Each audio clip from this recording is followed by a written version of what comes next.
Hello everybody, welcome back. It's a Sometimes vlog. It's a vlog that happens sometimes. And sometimes pirates happen. It seemed to come from Little Rock, so boldly forth we go. And sure enough, an Usty Cub could just barely be seen. Her stern was high up in the air. We made out Athens. That's what it was called. That's right. Oh, lovely Athens Queen. Boys, I must remind you, there's a bottle left inside. So let us go and have a few and wait a single time. And if the sea's not cleaner and the glasses are licked, we can then set forth some stories, boys, and see. Oh, the lovely Athens Queen.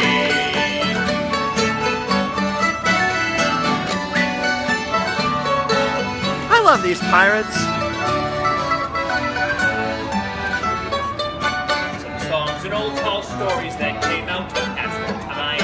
Nor could a single bottle keep us all until low tide. And so it was before we left the house we was at sea.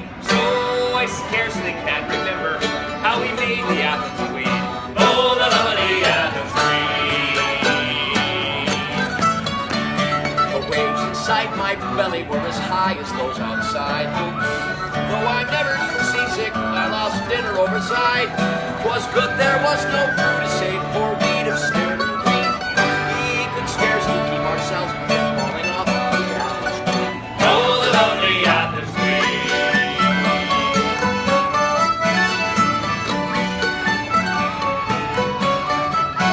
Every single day at Disneyland, there's all kinds of shows and musicians and talented people doing stuff Well, like then this. Smitty goes straight down below and he comes up with a cow. Hello, I said, now what would you be wanting with that now? You'll never take a cow home to glory on the sea. Well, we said, She knows all the words. It's awesome. oh, the lovely Athens I headed for the galley's end as I was rather dry, and glad I was to get there, for what should I espy? Oh, what a shame it would be, all at sea, oh, the lovely Athens Queen. Were you there too? I was. Look at this woman here in the pink. She's singing every word. She's awesome. What were you doing? Well, this is why. Oh. I loaded 20 cases and I headed for the shore. Unloaded them as quick as that and then pulled back for more. Spinning pulled for the shore, but he could scarcely see under near 200 chickens and a lovely amount of green. Oh, the lovely Athens Queen. And the chickens sound like lots of salvage to all good salvagers, likewise to Ripper Rock. And to Napoleon Brandy, of which now we have much stock. We eat a lot of chicken and sit on a couch of green as we wait for Ripper Rock to play another Athens Queen. Oh, the lovely Athens Queen. Ah, memories. Athens Queen.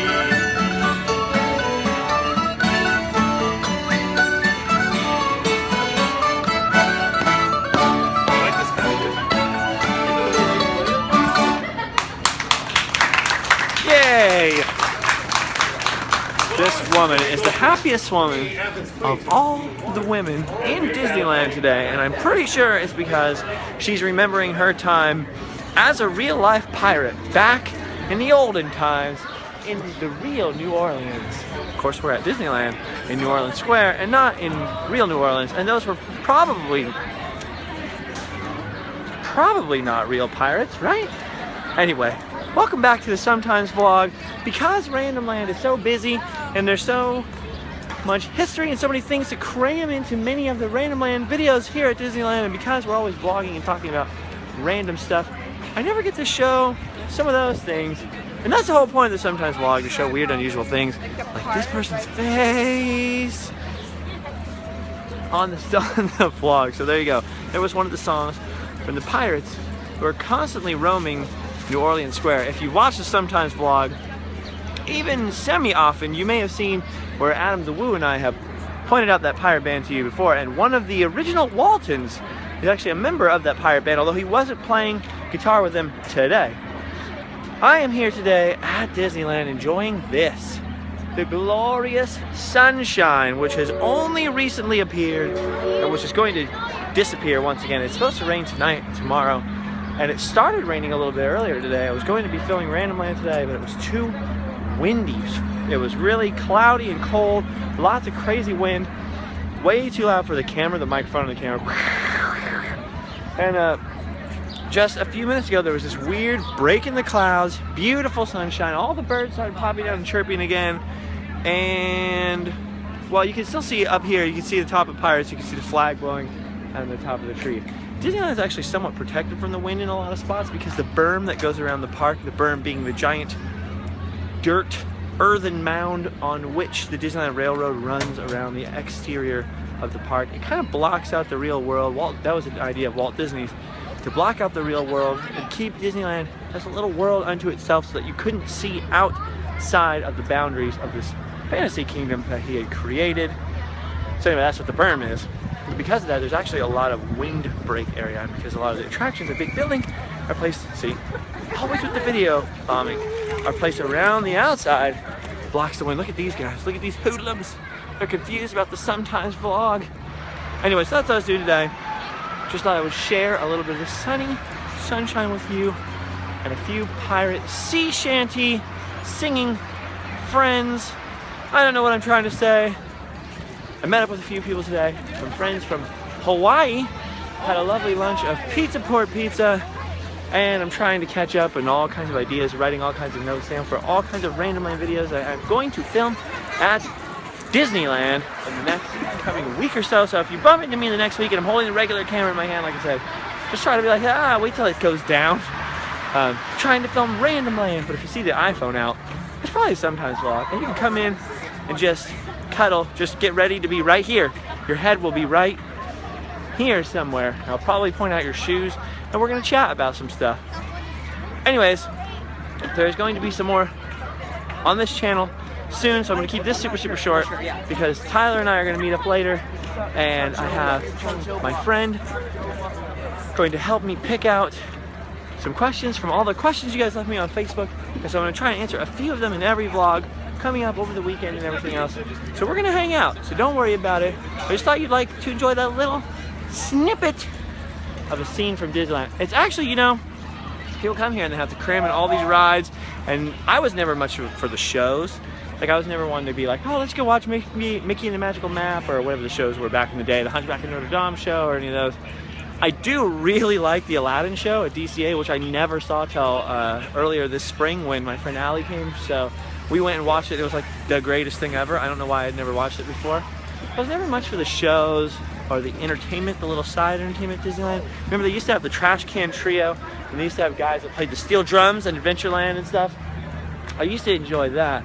But for the most part, I don't know. I feel like a lot of people, including me, never really take the time to appreciate all the different little entertainments like that at the park. But if you actually stop and watch some of those performers, like the people that do their deal in the Golden Horseshoe Saloon, or the pirate band that comes around here, and they also play on Tom Sawyer's Island, which is probably actually the best place to watch them, because it's a lot less, I don't know, you're a lot less distracted on Tom Sawyer's Island when you watch them there, and they're like completely surrounded by that environment. Anyway, they are some of the most talented performers ever anywhere. They have to put on a show constantly, day after day after day after day, crowd after crowd. They've got hecklers, they've got small children running around in between their legs screaming. People are like, get out of my way, there's wheelchairs coming. And then through all that, they manage to be not only very talented singing and dancing and doing their deal, but also very funny, very witty and clever. They always have a smile on their face. Pretty much some of my favorite cast members ever are the people that have to put on those shows. And I don't know. So it's nice every once in a while to take a look at what they're doing, take a gander, if you will, take a male goose at what the old pirate band is doing. Anyways, I love you all. Subscribe for some more Sometimes vlogs. Check out our t-shirts at liftfastdiepoor.sprayshirts.com. Check out all the cool stuff at liftfastdiepoor.com. Posted the very last Star Wars Celebration Random Land yesterday on the Lift Fast Die Poor channel. It's the last one, I promise. I know there were a lot of Star Wars videos there. You have to forgive me, I'm a huge Star Wars fanboy, and most of the time I contain it. Look, I'm actually wearing a Star Wars shirt right now. I should be wearing the one of me and Tyler from the old spread shirt, but I'm not. I'm wearing a real Star Wars shirt. She was looking at me really funny when you couldn't see, but on the periphery, that girl was looking at me really weird, and I thought she was gonna say something to you guys, but turns out she didn't. So that's why, anyway. So you have to forgive all the crazy Star Wars vlogs. The Haunted Mansion still closed today. The Hatbox Ghost is being installed into the mansion, is being prepared. May 9th, Saturday, May 9th, the Hatbox Ghost reappears inside of this mansion. So if you haven't heard that already, the Hatbox Ghost, which is a very famous ghost, Google him so you'll recognize his picture instantly because he's in all kinds of Haunted Mansion promotional material. The Hatbox Ghost is reappearing here. He was an animatronic figure, well, not quite animatronic, but a prop figure here for the original Haunted Mansion, who was holding a hat box, and his head would disappear from his body and reappear in the hat box. That was the theory. But the lighting never quite worked right, so when your Doom buggy that you rode in went past him, you could sometimes see both heads. So after just a little brief time in the newly opened Haunted Mansion, he was removed from the attic, never again to return. And over the years, there have been all kinds of rumors and legends that the Hatbox Ghost would reappear for this anniversary or that anniversary or this thing or that thing. There were even full-size Hatbox Ghost animatronics built by private artists, and also one that was showcased by Disney at their D23 convention once. Which fueled rumors that for the 45th anniversary of the Haunted Mansion, he would come back. However, that came and went. No Hatbox Ghost. Well, for the 60th anniversary, the rumors started. I backed up the rumors. I knew it was going to happen. I told you so. And it's true, the Hatbox Ghost is returning into the Haunted Mansion, although it's not the same animatronic figure that they showed at D23. I have now, wait a minute, I'm not going to admit that. I may or may have not seen what this looks like. Not inside of there, but just see the picture of what it looks like. And it's pretty cool. Unfortunately, I won't be here on Saturday. But you never know. Maybe they'll open it up today or tomorrow and give somebody a sneak peek. Maybe just me. I highly doubt that. I can dream though, can't I? I can also dream of living inside the castle or in the dream suite. Look how beautiful the Haunted Mansion looks with no people in front of it. Isn't that amazing? If you saw that in your neighborhood, serious question, if you saw that in your neighborhood, would you hop the fence and go up to it? And I feel like there's got to be neighborhoods somewhere where there's houses like this. As a matter of fact, this facade was modeled after an actual real-life house that used to exist in the city of Baltimore, was long since demolished by the time they built this, and you can't find it today. But it was actually modeled on a real house. So somewhere at some time, there were real houses being built like this. Mostly probably in the South, because if you look at that weird sort of faux Georgian architecture and all that stuff, the neoclassical type thing, it's very Southern plantation looking, isn't it? And the fancy ironwork here is very much like a Louisiana or lower southern East Coast planter class type thing. Roscoe Soul Train? No, never mind. You couldn't see his face. Not as funny as I meant it to be. Anyway, would you hop this fence and go knock on the door? Assuming that, you know, there was no way to just ring the doorbell. Would you do it? And I'm saying if you didn't know about the Haunted Mansion, not because it looked just like the Haunted Mansion at Disneyland, but would you do it? Would you want to go up to the creepy house? I would. I always want to go up to the creepy house and say, can I just look around your creepy house? I don't really believe in ghosts, but I always want to poke around the creepy haunted looking house and see what's going on. Don't you? Anyway, I should have left you a long time ago here. I love you all. Make sure to hit me up. Twitter, @JustinScarred. Instagram, JustinScarred. Also Live Fast Die Poor on both of those things. And Facebook, both of those things. And I'll see you guys later, okay? I'm going to leave you right here with another piratey themed thing. The Route to Pirate's Lair, which is now closed. We have this view of this quasi-piratey looking man and the Mark Twain riverboat in the background. Alright, goodbye everyone. C'est la. Well, what are you doing still standing there? The video's over. You've already done your duty. Go home and sleep well.